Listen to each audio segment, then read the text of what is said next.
Welcome everybody, thanks so much for coming in. My name is Matt Watroba, and I'm just going to sing a whole bunch of songs that if you feel like singing along to get things started, I think there's no better way to get something like this started than with people singing together. So I don't know what I'm going to sing, I'll sing wherever the Spirit moves me, but I'll make sure they're songs you probably know. We shall not be moved.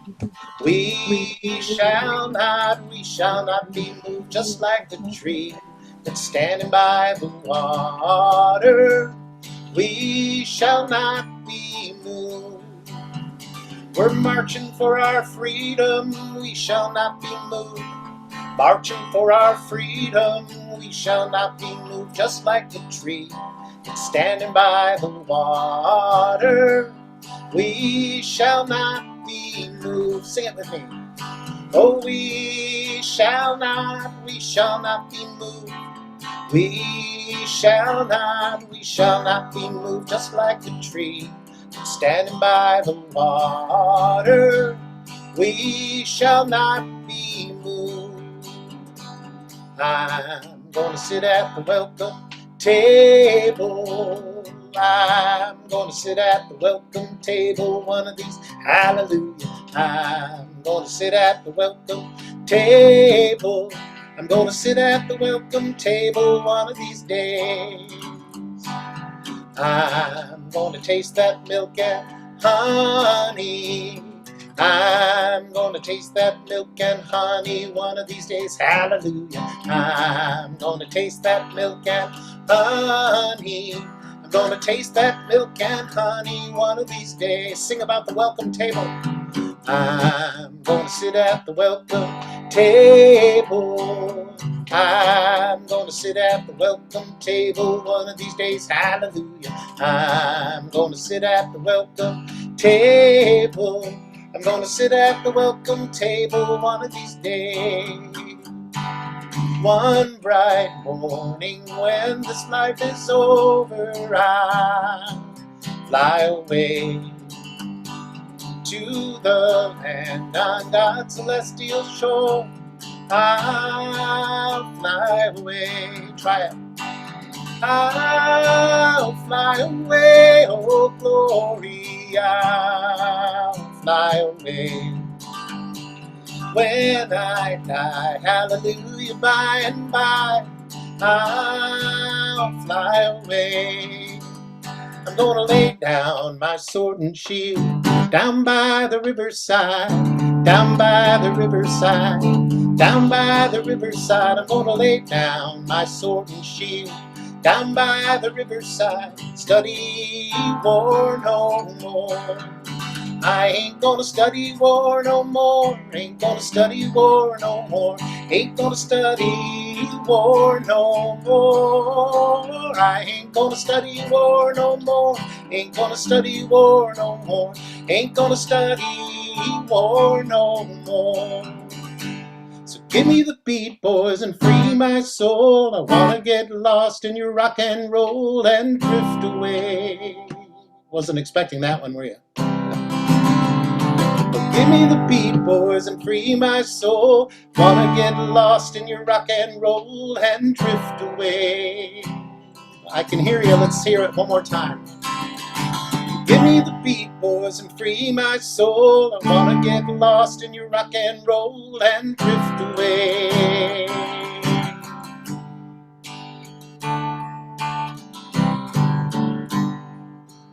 When I find myself in times of trouble, Mother Mary comes to me, speaking words of wisdom, let it be.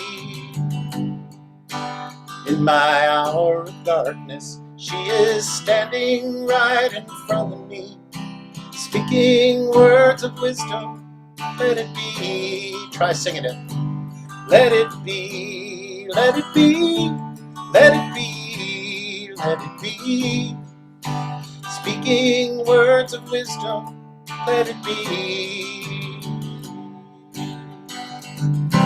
Michael rowed the boat ashore, hallelujah. Michael rowed the hallelujah. Try that. Michael rowed the boat ashore. Hallelujah. Michael rowed the boat ashore. Hallelujah. Sister helped to trim the sail. Hallelujah. Sister helped to trim the sail. Hallelujah. Michael rowed the boat ashore. Hallelujah. Michael rowed the boat ashore. Hallelujah.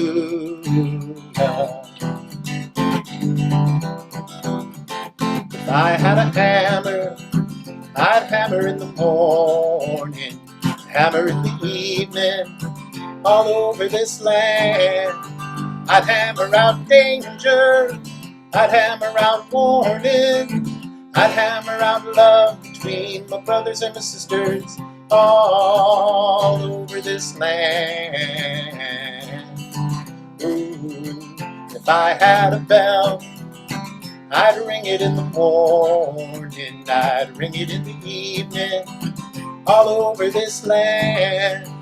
I'd ring out danger, I'd ring out warning, I'd ring out love between my brothers and my sisters all over this land. Ooh, if I had a song, I'd sing it in the morning, I'd sing it in the evening, all over this land. I'd sing out danger, I'd sing out a warning, I'd sing out love between my brothers and my sisters all over this land. Ooh, well, I've got a hammer, and I've got a bell, and I've got a song to sing all over this land. It's the hammer of justice, it's the bell of freedom, it's the song about love between my brothers and my sisters all over this land. It's the hammer of justice, it's the bell of freedom, it's the song about love between my brothers and my sisters all over this land. This little light of mine, I'm gonna let it shine. This little light of mine, I'm gonna let it shine. This little light of mine, I'm gonna let it shine. Let it shine, let it shine, let it shine. Oh, you know this one, sing it with me. This little light of mine, I'm gonna let it shine. Oh, this little light of mine, I'm gonna let it shine. This little light of mine, I'm gonna let it shine, let it shine, let it shine, let it shine. Let's sing this one for Fannie Lou Hamer. I'm not gonna let it shine, I'm not gonna make it shine, just gonna let it shine. Oh, not gonna let it shine, just gonna let it shine, not gonna make it shine, just gonna let it shine, let it shine, let it shine, let it shine. Sing it out.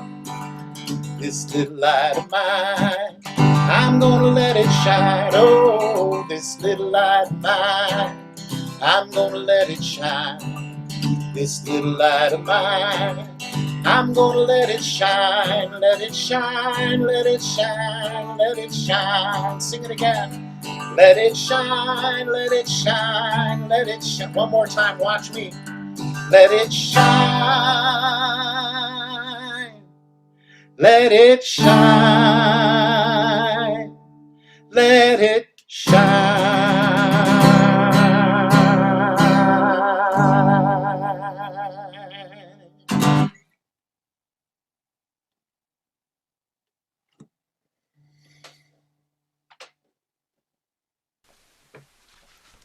Well, thank you, Matt. That was Matt Watroba, who is one of our song leaders and educators for the Living Legacy Project. And thank you, Matt, for leading us in those songs. You know, we know that music was such an amazing part and remains an amazing part of the history and the legacy of the civil rights movement and the human rights movements all around the world. So thank you, Matt, for being with us tonight. And welcome to all of you for joining us here tonight for a new series sponsored by the Living Legacy Project. This is our fourth series since May of 2020. We've been doing online series as a substitute for putting people on buses and taking them to sites of the civil rights movement. And this has been an outreach that we have been making as a result of all of us being in our places. We understand that we are beginning to reopen, but indeed, our nation is still struggling with the pandemic, still struggling with illness, and we still have Zoom to connect with each other. And our programs have been in the mode of education, information, and community. I'm Reggie Harris, and I am your host for the evening. I am the co-president of the Living Legacy Project, along with my co-president, Jan Snegas. And I'd like to thank the board of the Living Legacy Project for the mission that we have undertaken to use these opportunities to bring information to all of you. Thank you so much to those of you who have joined us before, and thank you to all of you who are new. Tonight we have an opportunity. We have three outstanding scholars, administrators, and educators who are here to talk to us and to share with us about one of the true hot buttons in our nation at this particular time: critical race theory. I know that you have been seeing, hearing, and interacting with this issue. We thought that it would be a wonderful opportunity as the first of three programs that we are going to sponsor for this fall. Our series, which begins tonight, is called Speaking Truth, Countering Disinformation About Racial History. And so tonight we have three amazing scholars who are going to help us to dive into this topic, get some clarity, and then look for an opportunity to think about things that we can do as citizens and as concerned human beings to continue to take this dialogue on. The mission of the Living Legacy Project, of course, is to educate and to inform so that we might be better able to truly make our nation a more perfect union. So, I want to introduce our scholars tonight. Our basic format will be this. I will ask each of them to just explain a little bit about their work and how critical race theory has made its way into their work and their service to the education community and communities at large. And then we're just going to have a conversation here. We'll be asking questions, we'll be answering questions, we'll be doing some dialogue with each other. At the end of the program, we'll have a little bit of time to have some questions that you can put into the chat.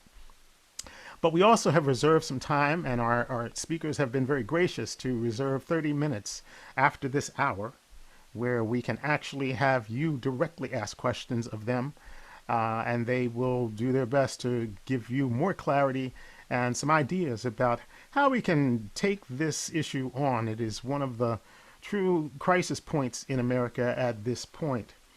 Let me introduce our speakers, and thank you again so much for joining us. We have with us tonight Dr. Sue Houchins, a former research associate at the Harvard Divinity School Women's Studies in Religion program, an entity that she still serves in an advisory role. Dr. Houchins is a former Chancellor Fellow in the UC Berkeley Rhetoric Department, and she now serves as an Associate Professor at Bates College in Africana Studies and at the Program of Gender and Sexuality. We also have Dr. Gerald Torres. He's a professor of environmental justice at the Yale School of the Environment, with a secondary appointment as professor of law at the law school. And he's a scholar of critical race theory and has served in many roles, both in governmental, education, and community situations, and served also as the Deputy Assistant Attorney General for the Environmental and Natural Resources Division of the U.S. Department of Justice during the Clinton administration. And our third speaker tonight on our panel is Dr. Shameka Gerald, who earned a doctorate of education at the Virginia Tech University and served for years as a math teacher on the high school level.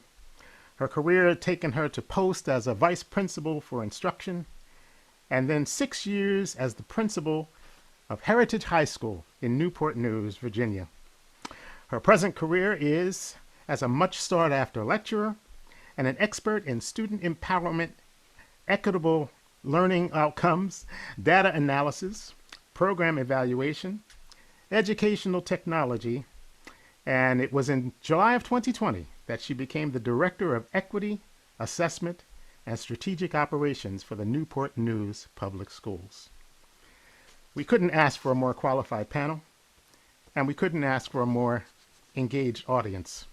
So let's start our conversation tonight, and thank you so much for joining us. I think I'd like to start with Dr. Gerald. Shameka, so pleased to meet you. We've had a conversation, and I was absolutely fascinated by your approach to your present position.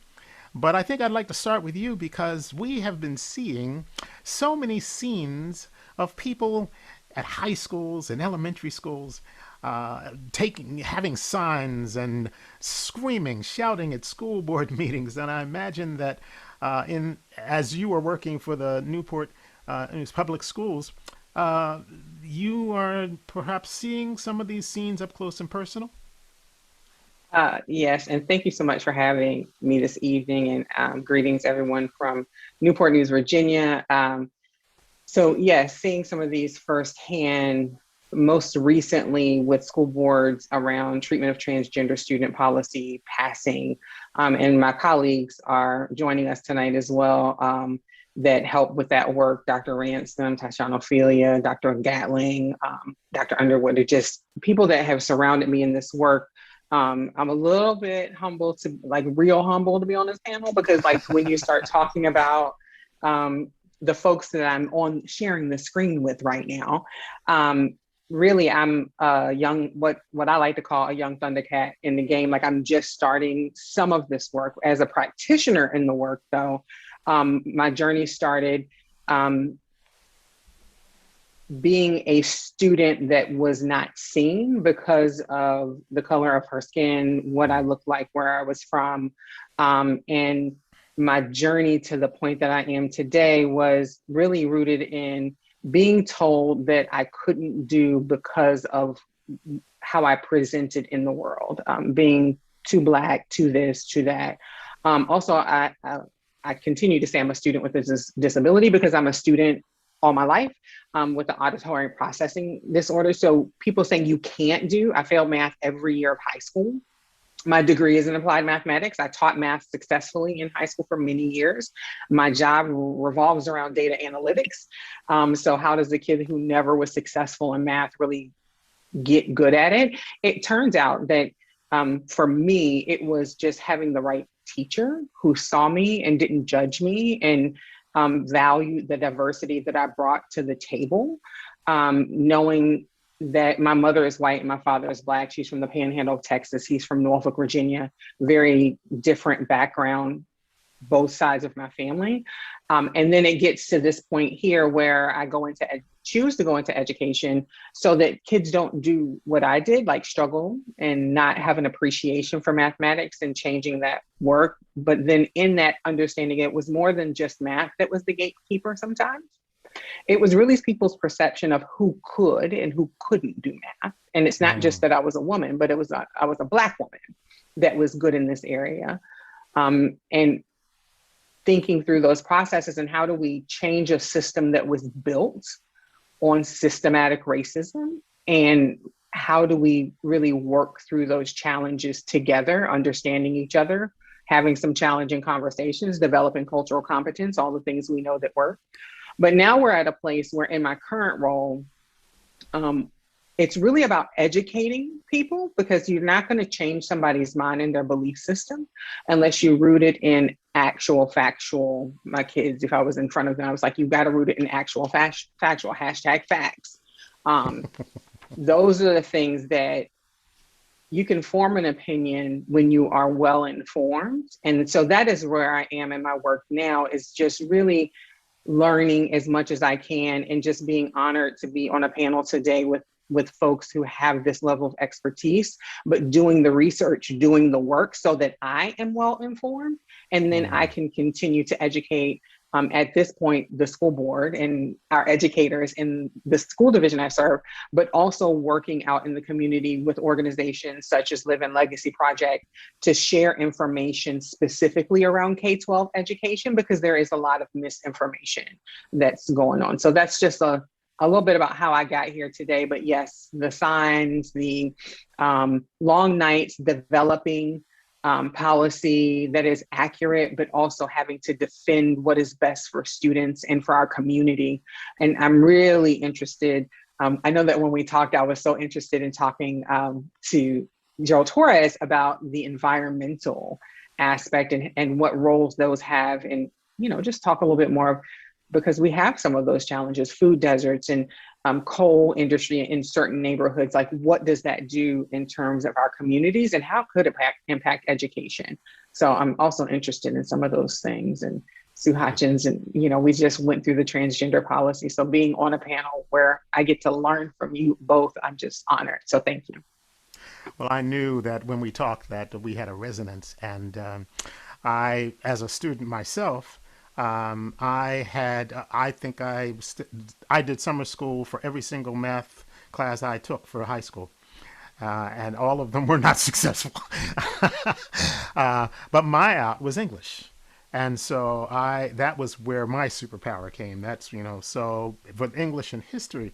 But in the same way, in the Philadelphia public schools where I went to school, I was not seen. And actually, the talent that I had that now propels what I do in the world as a musician was never seen.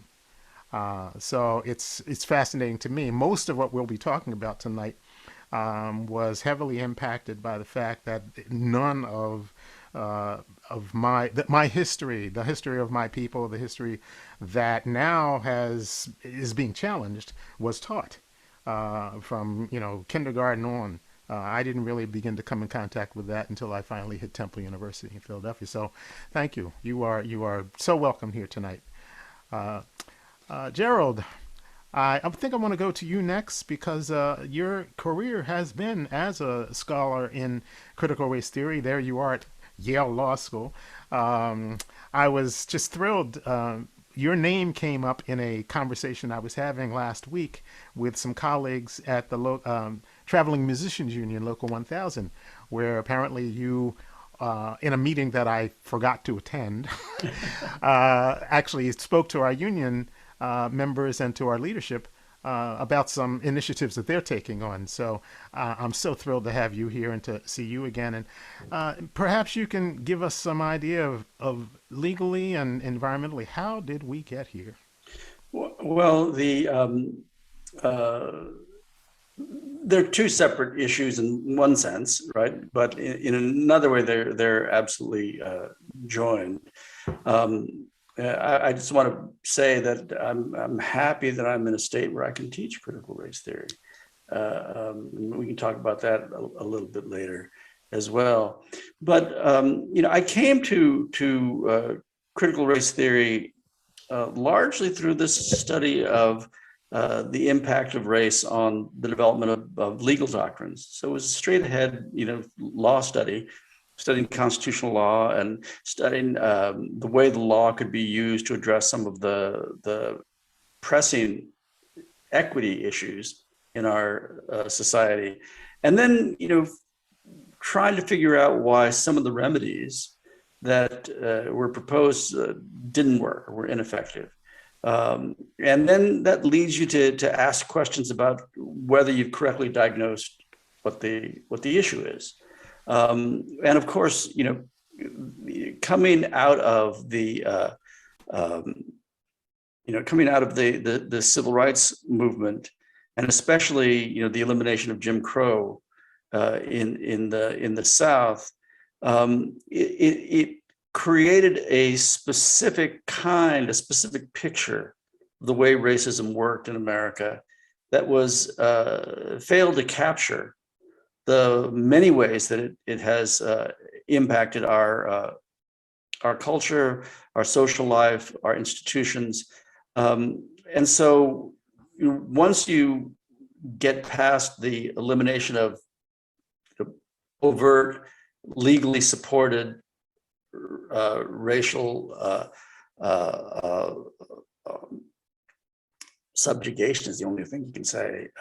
Once you get past that, then you have to ask questions: how else is the law working in a way that creates the disparities that we see? So in the environmental context, right, it arose largely through the observation that African American communities of color, economically disadvantaged communities, suffered a heavier environmental burden.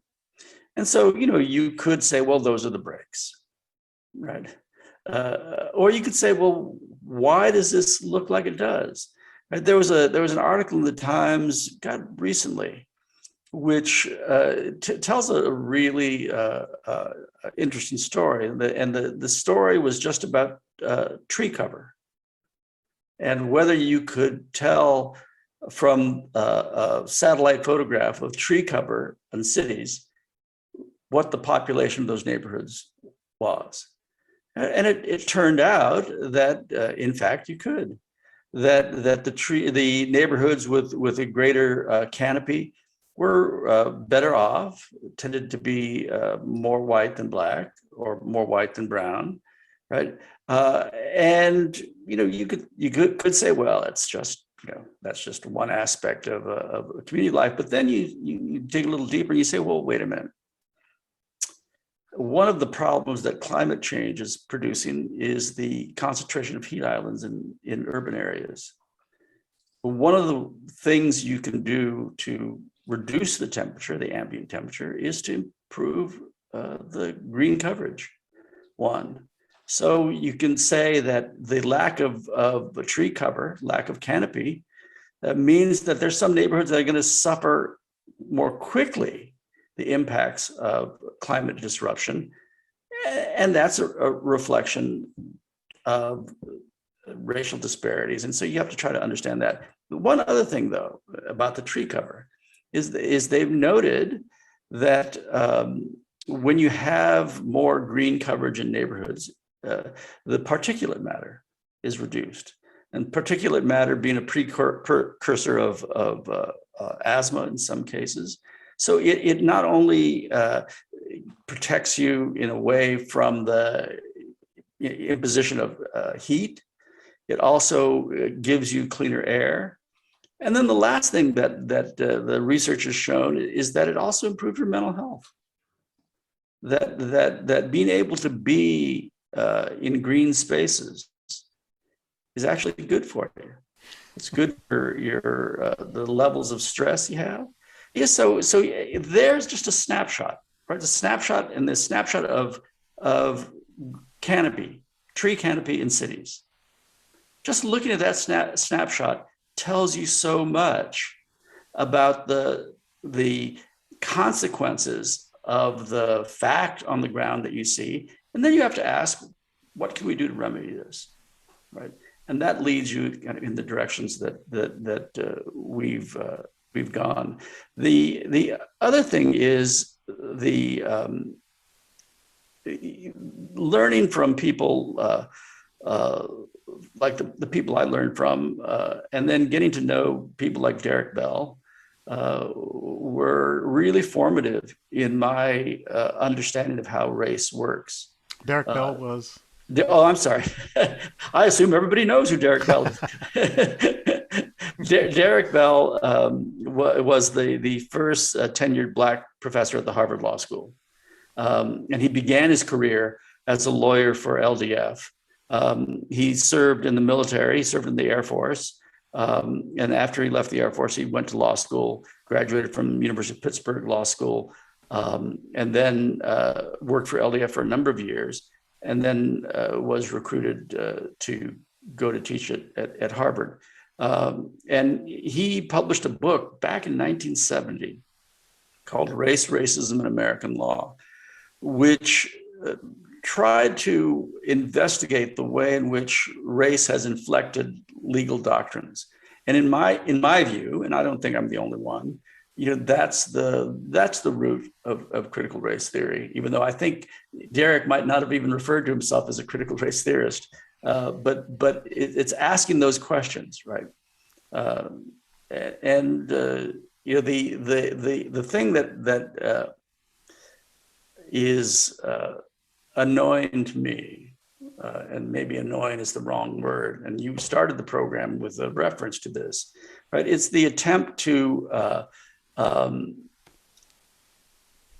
define what critical race theory is by whatever boogeyman you want to pull out of the closet, right? As opposed to actually doing the work, doing the reading, figuring out what it is, and then engaging the ideas. And those are conversations that are worth having. It's not worth having a conversation, it seems to me, where you've got to try to defend every social inanity that people try to label critical race theory with. Right. It's just So I don't know if that answered your question, but it certainly answered mine. And it opened up a whole bevy of other questions, which is perfect. Sue Houchins, we've been having conversations for years, and as you've moved from California to now Maine, we kind of enter this conversation from the humanities, from sort of the same point, literature and music and the cultural aspect of how this impacts learning and how it impacts the students that we're teaching and also the culture. So how did your journey to this point well, like all journeys, I guess I took lots of roads. And so I first want to sort of position myself. Patricia Williams, who is a critical race theorist, has a line in her book, Alchemy of Race and Rights. And it says, positionality is all. That means the position I'm in, I need to make that clear, as well as investigating and understanding the position of others. So my positionality is a woman born before Brown versus Board of Education, in school before that, in what I'm going to describe as the South. And I say this and everyone says no, except maybe the people around Richmond, in Washington, DC, which was a segregated city, right? And so I saw integration take place, and I saw what it delivered and what my parents thought was going to be the savior of us all, and how it did not work in that way. But I had a father whose entire intellectual and, in fact, professional career was about race. So he was the head of the Board of Negro Statistics at the Census Bureau. And so he collected information about Black people. And he was certain that his daughter would know something. So the books, well, that you don't see in back of me, I guess, a good part of that library was his. So he was about learning about people of African descent. So that's part of my history. But how did I get into critical race theory? Well, you just said it, I'm in literature. And I used to attend fairly regularly, in fact, was on the board of a group called the English Institute. They met in Harvard they used to meet over Labor Day weekend. Only 200 people were allowed, and they were there to study the cutting edge of literary theory. Right? So the newest articulations of literary theory. And one year, Patricia Williams is at this meeting of literary theorists, and she is talking about what we would now call critical race theory, though I do not believe that phrase ever came up in the meeting, but she was fascinating. I told Reggie this story, but it's the first time I've told it publicly. She was fascinating, and her book Alchemy of Race and Rights had not come out yet, but the editor from Harvard University Press was there, and he came up to me and said, "You got to see this book," because while she tells narratives and tells stories and captures you, that technique of storytelling works for an understanding of law. I now understand that law has always moved by storytelling, though people don't want to admit it. That's what case studies in that law classroom is about. What happened when Jones took Smith to court? He said, but when you look at these footnotes, you're going to know this is a real law book. Well, I didn't need to see her footnotes, but I did need to see that book. And so when I went to Modern Language Association, the galley proofs were on a table, and I set my briefcase on the table and talked to the gentleman from Harvard, picked up my briefcase and the book, and went home. But, fully a year before it was out, I could not live without this book, right? And then I Xeroxed some pages and handed it out to my seminar. This book, and this semester, while I teach the junior senior seminar on Black feminist, literary, and political traditions, there's Patricia Williams sitting in the middle of the class. Now, what do we have in common? Why was she at the English Institute? It is because I considered myself and consider myself a literary theorist. Part of what I do is post-structuralist or deconstruction. You remember those names? Those are the names that launched really the culture wars 10 years before critical race theory did. And it was about reading text and finding what was in them, but either so deeply embedded that we didn't immediately see it. What ideologies are so taken for granted in our society, both by the author and by those of us who read it, that we don't see them when they're present. We don't see racial ideologies embedded in text, even when they're there. And what these theoretical positions and technologies enabled us to do was to excavate, to pull out of the text, or at least to use a lens that made them present and to show them, look, this is where race is in this text. Look at the assumptions about race. What is it we can say? How does it help us understand race? What does it make us understand about how race works in society, how race is made, how it's maintained, how it operates as an instrument of unequal power. So that's what I do. And in my course descriptions for the last 20 years here in Bates, one or the other has had critical race theory in its course description. So I need for you to understand that now that everybody's crazy, I'm trying to figure out, but we've been here all along, and we've been public all along. What are you crazy about? Except that this is, look, what critical race theory, one of the things it says, which is frightening to some people, is it says, admit it, race is part, and the discourse of race is part and parcel of who we are.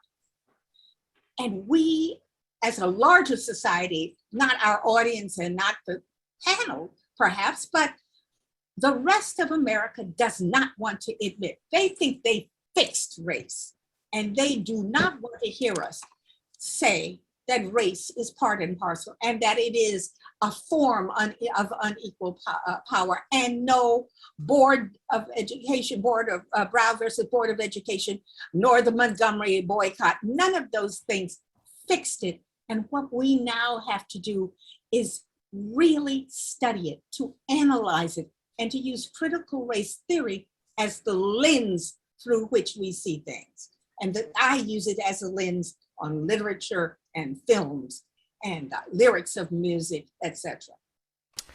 Yeah, it's such a powerful.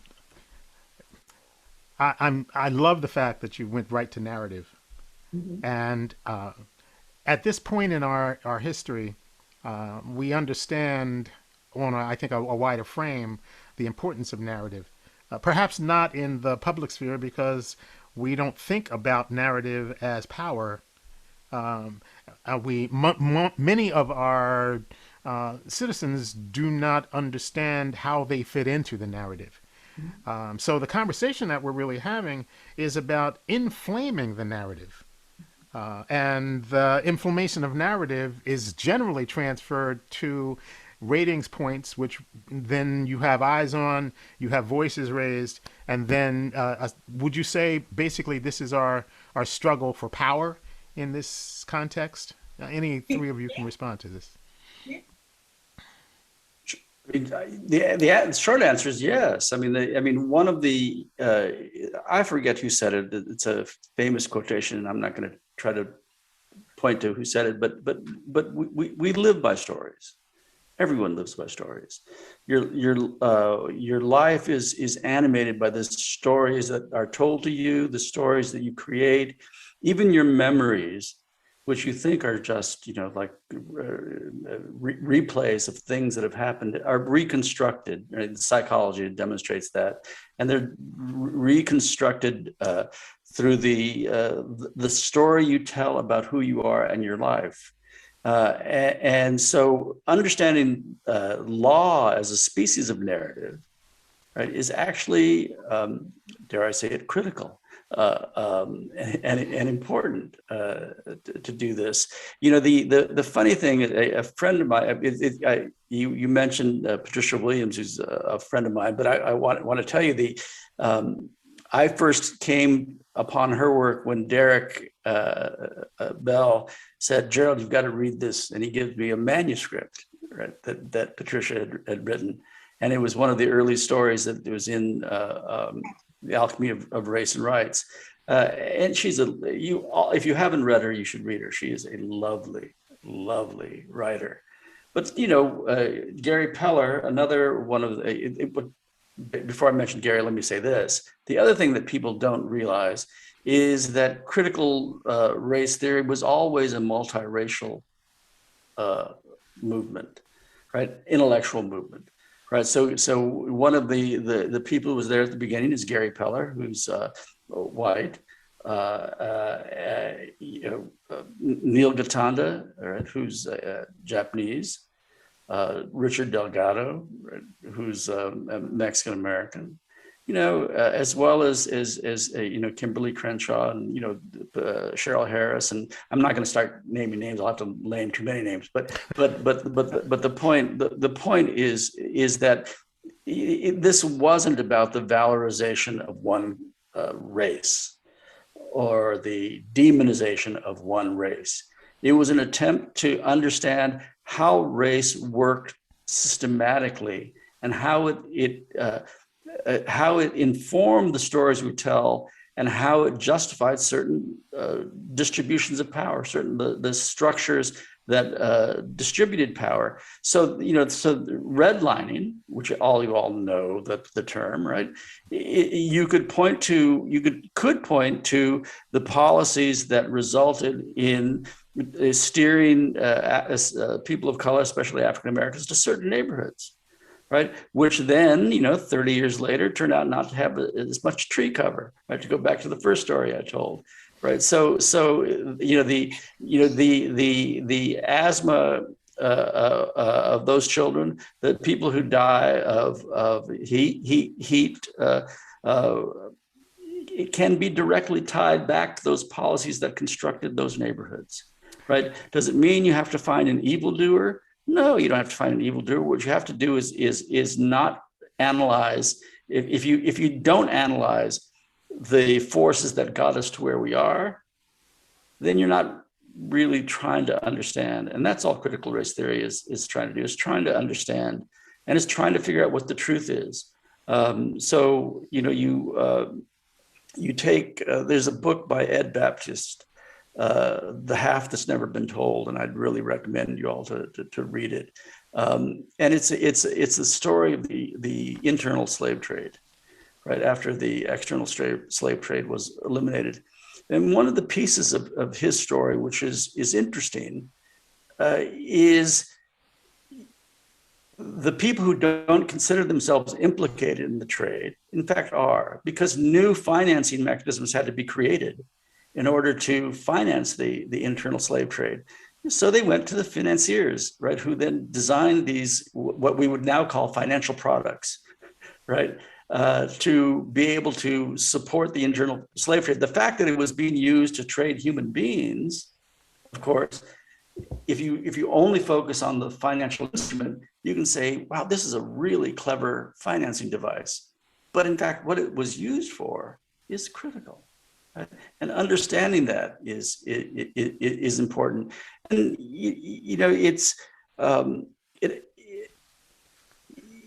it helps you see where we are, and Sue's point about positionality is absolutely exactly right. It helps you see where we are, and it also informs why what you're seeing might be partial, right? So that you do have to turn your head to look and take in the vista. And critical race theory is saying, let's broaden the vista. That's all. That well, and I think one of the points that we need to honor is that this has become a political issue, and the term critical race theory has become a catch-all. And we had some of this conversation before, and I was explaining on September 4th of 2020, the executive order was issued by then President Trump to say banning all DEI work in federal buildings or federal programs. And the Christopher Rufo at the time tweeted the day before that he had called and they were going to use critical race theory as a catch-all to confuse people around all topics related to diversity, equity, and inclusion. And now we have education, K-12 curriculum in that space. And just honor the fact that it has become a political issue that is, I personally feel, not rooted anymore in what critical race theory actually is, but more so in how do we confuse people about what and how do we get them riled up either on the left or the right, so that you become so unreasonable that you're standing at a school board meeting. And even if we provide you with accurate information around the historical context of development, you're still not willing to listen because you have this emotional attachment to some fear mongering that happened. And it was like, oh, well, we want white children to feel bad about themselves in school. I will go back on and say, I would like someone to bring me a curriculum from a K-12 education system that is teaching critical race theory to kindergartners, because I would like to send my son to that school division, because that is not even educationally appropriate for someone in kindergarten, first grade, second grade. The fact is that we can share what it is and where it started. But if you look at the data of mentions of critical race theory on Google up to September 4th, it was flatlined and exponentially grew and has not gone down since that date. And what is that? It is a political movement to turn things that are really about, like Gerald said, broadening the lens and really taking it and trying to and make it more narrow than what it was previously. So thinking about all of the things that are coming together and what has brought us all to this place, because I will tell you that when I started my career, I never thought that this would be what I would be talking about. But it has brought us to this point today because the term has been usurped and now people are using it as a weapon to marginalize and continue to marginalize communities, period. They don't want it to ever be a place where they feel as if something is being taken from them, and that's not what it is. So I just wanted to really recognize that this is not about critical race theory in the foundation in which it was built, and it is definitely something that has been weaponized to move political parties. And there are a lot of organizations, I think somebody put in the chat, I think it was Otha put in the chat, like, we need to not just give facts, we need to make sure that we do counterpoints. And that's what my job is, right?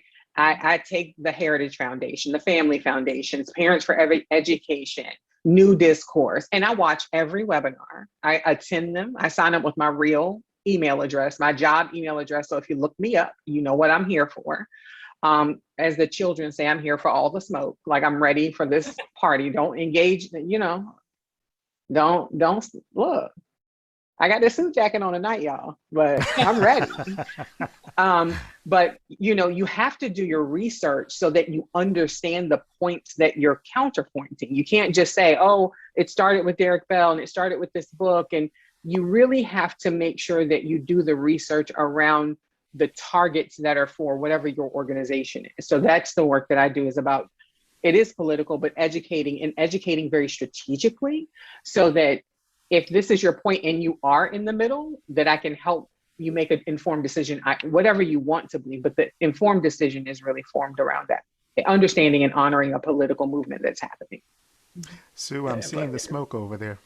Well, no, you know, I'm thinking about it in a number of ways. One, I want to go back to your question about narrative. You said, yes, we're talking about our personal narratives. We need to understand, I think, about the ways that we are enmeshed in yet another narrative. And that is the story the US tells about itself. It is its own mythology. And we are caught up in it as if we are bugs in the web. That, you know, when I'm going to name somebody just because I have to give credit, I'm used to endnotes, right?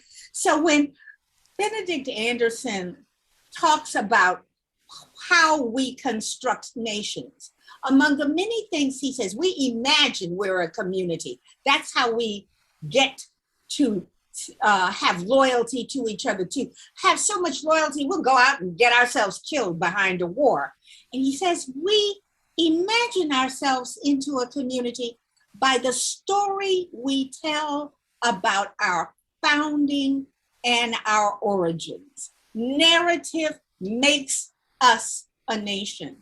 And so when you ask us about narrative, we have to not only know our own narrative, but there are times when we have to go in and dissect the narrative we let America tell itself about itself. So that's one of the things. The others is I'm absolutely in agreement with you. I think that one of the reasons that critical race narrative is the hot button place now is, first, its name. If we had planned to give ourselves a name that would make us targets, it would have these three words in it: critical. So everybody's not taking critical to mean analytical, which is what it means. They're taking it to mean criticize. It's got the word race in it. And I tell my classes on the first day, I said, we're going to talk about race. And I know that you would rather talk about your sex life than to talk about race in public, because you are afraid that you're going to say something wrong, that you're going to embarrass yourself, that people are going to be angry with you. And here we are, we've got a semester talking about race. So it's critical race. And then theory. I told you I was part of the theory wars. One of the things that people said in the middle of the 20th century, or the latter third of the 20th century, was what theory did. That theory they paid no attention to what stories meant. And so stories lost their value. And if you didn't look for meaning in your literature, in your plots, in your stories, then you were in fact undermining the morality, the culture, the ethics that made you Western man. Yeah, let's use those terms, because there is no place for Sue Houchins to be a Western man, but that is what literature was supposed to mean until theory interrogated it. So it seems to me that all of those things are true. And then here we are now talking about the painful history and present of the United States. We are doing something to its narrative. And that is why, as I look at your program about the 1619 Project, people are absolutely crazy. They do not want to hear that story, that narrative. That would be absolutely and totally true. I noticed in the 1980s, as I began to perform and lecture in schools, The story was of the Underground Railroad, which I think was a gentle story in a way. I mean, we're still talking about slavery, we're talking about the institution, we're talking about the devastation of human lives, but there was an overview of people doing good, mm-hmm. and an overview of white people doing good that I think in many ways softened the blow of what actually was happening during that time period as we came forward through the 80s and into the 90s and began to be more aware of what the actual history with, I think, the groundbreaking earthquake that was the People's History of the United States, mm-hmm. Which hit schools. Lies My Teacher Taught Me, mm-hmm. By James Loewen. On that level, I know, you all have in many ways been operating at an upper level of scholarship and theory, but for most people, they're still getting over Washington chopping down the cherry tree. Absolutely. So in that way, these tough stories about what actually was happening in the 16 and 1700s and coming into the Civil War were starting to get a little touchy. And I started to notice that the programs that I was offering to the schools that really had much more context about what people of color really were doing started getting people nervous. Mm-hmm. And that really is about the narrative. But now we are in this place where the narrative has been inflamed. So I just want to point us in the direction of what do we do with this energy? Well, I don't know. It's, as an old person, what I'm doing with the energy. I sit in my classroom and see my students with the energy. I see, right? I see them taking those important political questions, those questions about race. They are challenging the administration of my small college to be more inclusive. Now, I need to tell you the story we tell ourselves at our college is that we're Bates College, founded in 1853 by abolitionists. We have always been egalitarian. So we are not like those other schools. We have this history where we've always accepted Black people and always accepted women. And yet we have not lived up to those ideals, or we've lived up as much as we could as a white society to those ideals. So now who's holding their feet to the fire? Our students, who are part of Me Too, which deals with issues of sexuality, the next generation, right? Who are those who demand and who have gotten their courses in Black Lives Matter in the university, and who are acting on it, demonstrating, doing political action in a number of ways with immigration. So it seems to me that it may be that I'm just feeling old tonight. And when you asked that question, I said, let them do it. But I really see it happening in that next generation. Well, it's more than the next generation, because their parents would probably be my children, but that younger generation, yeah. I mean, I kind of agree with you, but I also think that our obligation is to this isn't really a word, but I'm going to use it anyway, is complexify mm-hmm. the story, right? I love that word.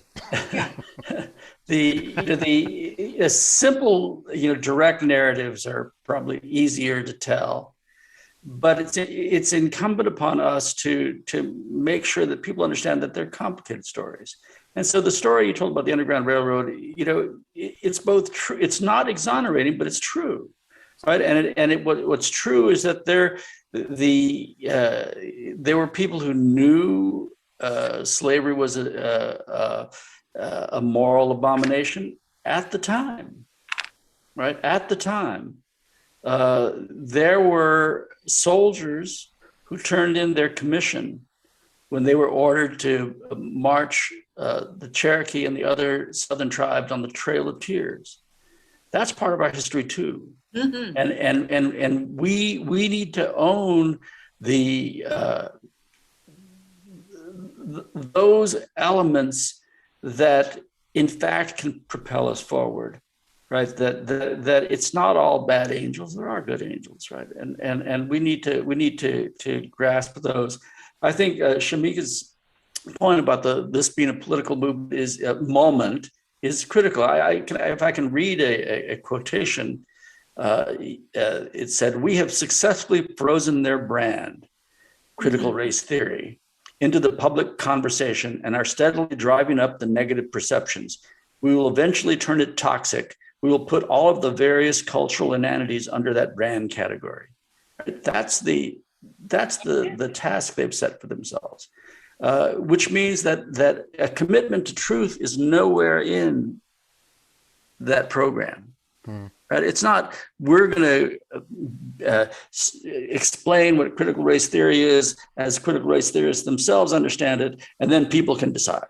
Right? That's not what it says. It says we're going to define critical race theory in what we think it means, and then we're going to stuff that rag bag full of every cultural inanity that's uttered in public and make them carry it. Well, I'm putting down that sack. I'm not going to carry that sack. Right? Because what I will do is I will tell the truth about the things I know, and I just ask them to do the same. That's Shameka. Go ahead. As you are dealing with instructing, strategizing with your teachers and with your district, what critical aspects of this battle are you informing them, ways in which they can strategically move forward? I think what my role is, and the way that I've looked at it, is just providing with accurate information. And somebody put in the chat, trust, like being able to trust the source of the information. So when I provide information, whether it's a PowerPoint or a handout, I always cite the sources. So, when I created a PowerPoint on the CRTs, because we like to use acronyms in education. So we get ourselves in a lot of trouble with CRT, because it could be critical race theory, cultural responsive teaching. It could be culturally relevant teaching. And someone also told me it could be a criterion reference test. And I don't think anyone is thinking CRT means criterion reference test. No. But if we leave it out there long enough, they will get SOL testing maybe wrapped up in there. And that's something I might get behind. But I will say that the most difficult aspect would be around clarifying language and making sure we're on the same page, and positionality is all. I tried to get it right, Sue. I really did. Because if we are unclear and you come to me and say, well, y'all are teaching CRT. Well, first I need to clarify what you mean in terms of K-12 education. Are you talking about these other things? If you are speaking of critical race theory, then explaining and providing accurate information isn't enough. I need to tell you where I got these resources from so that you can investigate them yourself. But I also provide resources around what some would call the opposition. So I don't limit it to just like Derek Bell's work, but I will also direct them to other organizations that are, counterpoint, because I don't want it to seem, and it's not, that I am the sole source of this information. It's like free and public, right? So I pull the resources together and then just arming them and equipping them with information, and then making sure school divisions have a consistent message around it. You can't have one person saying, well, this is what I think it is, and then another person saying, this is what I think it is. And then as a school division, we come out and everyone's on a different page, because the tactics that the political organizations are using are divide and conquer. So if we can find a weak point within your organization, we will attack it. They have pulled in things like social emotional learning, discipline disproportionality. If we look at discipline disproportionality, somehow we are identifying that we're over suspending subgroups of students, Black males, Black females. Somehow that is a threat, because now, oh, well, what does that mean for the other kids? Well, we're examining the practices around sets of students, so, and then working to increase cultural confidence. So I think to address the question is, like, the most difficult aspect of the work is the fear. because you can't rationalize with fear. And by human nature, when you're afraid, you're not going to stand up to a bear and say, I'm afraid of you right now, please don't hurt me. You're going to fight. If you back an animal into the corner, you're going to fight, rational or irrational. So I can give you all the points. I can give you all the resources. I can send you to Gerald, Sue, Reggie, everybody. And if you're still in a place of fear and anxiety that someone's going to take something from you or your children and treat you like the marginalized have been treated, you're backed in a corner, then you come out guns blazing, you're holding your sign up, I'm going to go up to the school board meeting and try to call for a recall. So I think the most difficult aspect is trying to rationalize with fear, which I don't try to do. I just try to provide information and really partner with our community so that they have a better understanding, and sometimes they are able to come to some of these realizations on their own. I think, as with many of these things, these issues that come up, and particularly now since the use of the emotional hook is just so prevalent in our society, that most of the change that really comes about comes with people with whom we have relationship, with people that we actually have some other part of our existence where we have some trust. So perhaps as we, engaging in advocacy, make ourselves just a little bit more aware, get our simple definition of what this is and what it is not, so that when we enter those conversations with people where there might be some light because we have a relationship with them, that we perhaps take on asking them to define what they think it is. And then we can drop some small nugget in to create a conversation that takes us to a different place.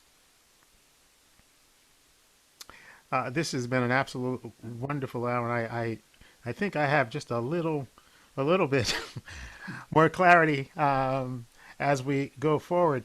We're going to end this segment, and I thank the three of you, Dr. Houchins, Dr. Shameka Copeland, and Dr. Gerald Torres, for being as clear as you have been. And we also would like to invite you to join us again on November 18th, when we'll be discussing issues around the 1619 Project, which is yet another one of those hot button emotional issues that's been rising and plaguing our nation. You can find information always at livinglegacypilgrimage.org. And we thank you for continuing to support the Living Legacy Project in our work to educate and inform. And we hope at some point to begin again to take folks on pilgrimages to the civil rights movement sites.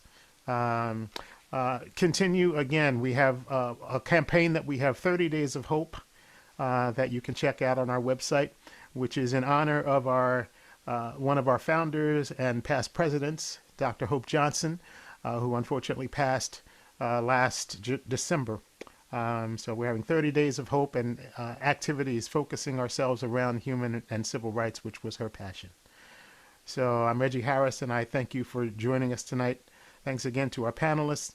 I look forward to seeing you in the other chat room, and I wish you well. And keep music at the center of your heart, and keep yourselves calm in this time of turmoil and challenge. I'd like to thank the other panelists and you, Reggie, for hosting this. I wish we were sitting in a room together. Yeah, that's yes, definitely. Matt, would you take us out with a song? It would be my pleasure. This is the song that I very often use at the end of one of our very busy days on the pilgrimage. This is the way we sort of end our day, with this old song from one of the soldiers of the movement, Gil Turner. There's a man by my side walking. There's a voice within me talking.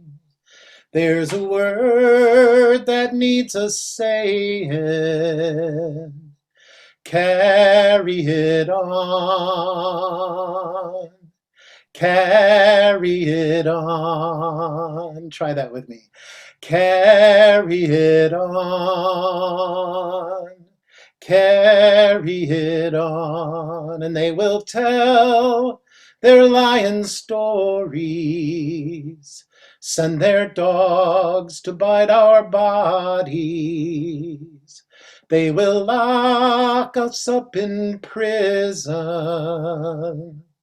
carry it on, carry it on. Carry it on, carry it on. And when you can't go on any longer, take the hand of your sister and brother. Every victory will bring another. Carry it on, carry it on, last time. Carry it on, carry it on.